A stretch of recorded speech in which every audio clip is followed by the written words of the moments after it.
Shalom, selamat pagi saudara yang dikasihi Tuhan. Kiranya berkat, damai sejahtera dan sukacita dari Tuhan Yesus Kristus senantiasa menyertai saudara sekalian. Sebelum kita mendengarkan firman Tuhan dan renungan, marilah kita berdoa. Tuhan Allah Bapa yang baik, kami sungguh bersyukur atas kebaikan dan kemurahan-Mu, karena Engkau Tuhan yang selalu melindungi dan memberikan pertolongan dalam kehidupan kami.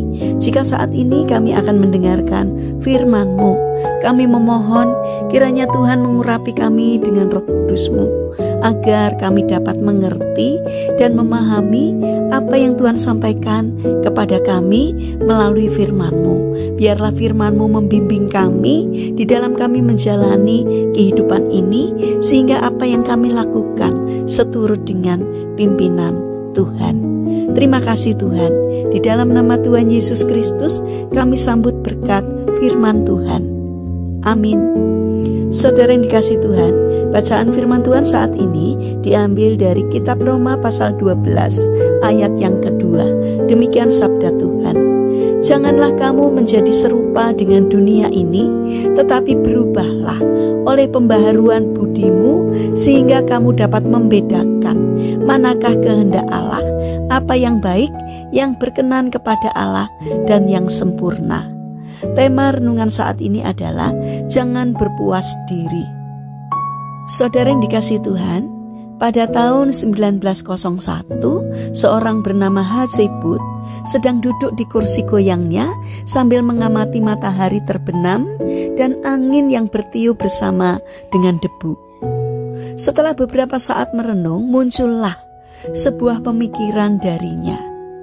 Apa yang terjadi bila kita bisa mengubah arah angin?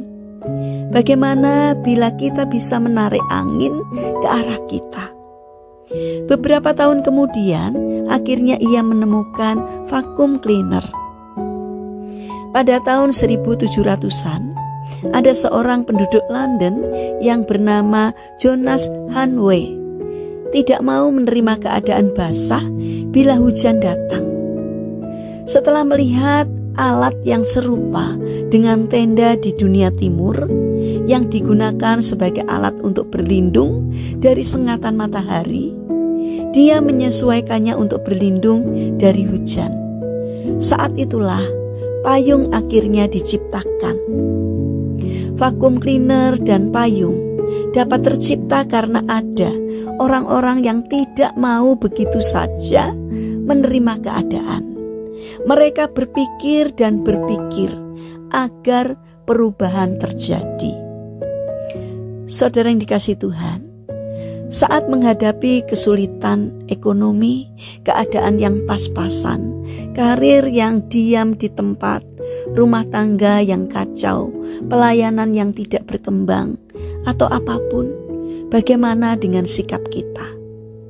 Apakah kita hanya pasrah dan berkata, ini memang takdir saya? Atau sebaliknya, kita berpikir dan mencari ide agar perubahan dapat terjadi? Alfred A. Montapart mengatakan, hidup tidak akan lebih baik daripada apa yang telah kita rencanakan dan tindakan yang telah kita lakukan. Kita adalah arsitek dan pembangun kehidupan, keberuntungan dan takdir kita. Banyak orang yang ingin keadaan hidupnya berubah menjadi lebih baik, namun hanya berdiam diri atau tidak melakukan perubahan apapun, baik dalam cara berpikirnya maupun dalam tindakannya. Saudara yang terkasih, hari ini mari kita menciptakan sesuatu yang baru bagi hidup kita. Jangan hanya menerima keadaan dan bersikap pasrah ataupun berpuas diri, karena keadaan dan situasi kita tidak akan pernah berubah sebelum kita mengubahnya. Jadi mari ubah cara berpikir kita menjadi lebih baik, sehingga tindakan kita juga akan berubah menjadi lebih baik. Dan jangan pernah terkejut kalau keadaan kita juga akan menjadi semakin baik. Saudara yang terkasih, mari kita bangun karakter. Jangan mudah berpuas diri, tetapi marilah kita terus berupaya untuk mengembangkan diri, untuk menciptakan perubahan ke arah yang lebih baik. Mari kita berdoa. Tuhan Yesus yang baik, berilah kami hikmat-Mu ya Tuhan, agar kami mau mengembangkan kemampuan kami, sehingga dapat mengubah segala sesuatu dalam diri kami menjadi lebih baik dari sebelumnya. Bapa yang baik, saat ini kami ingin mendoakan bagi mereka yang mengalami permasalahan dan kesulitan hidup. Kiranya mereka tidak menyerah, melainkan bangkit berjuang untuk mengatasinya. Karena kami percaya bahwa Tuhan akan hadir untuk menolong mereka. Kami juga berdoa bagi mereka yang sakit. Kiranya Tuhan memberkati setiap upaya yang dilakukan. Kiranya Tuhan juga berkenan untuk menjamah dan menyembuhkannya. Saat ini kami ingin menyerahkan setiap rencana dan aktivitas kami hari ini kepadamu. Kami memohon kiranya Tuhan yang menolong, Tuhan yang menyertai kami, sehingga apapun yang kami kerjakan hari ini dapat mendatangkan berkat, tidak hanya bagi diri kami sendiri, tetapi juga bagi sesama kami. Terima kasih Tuhan, kami percaya bahwa Tuhan akan menolong kami. Dalam nama Tuhan Yesus Kristus kami berdoa. Amin.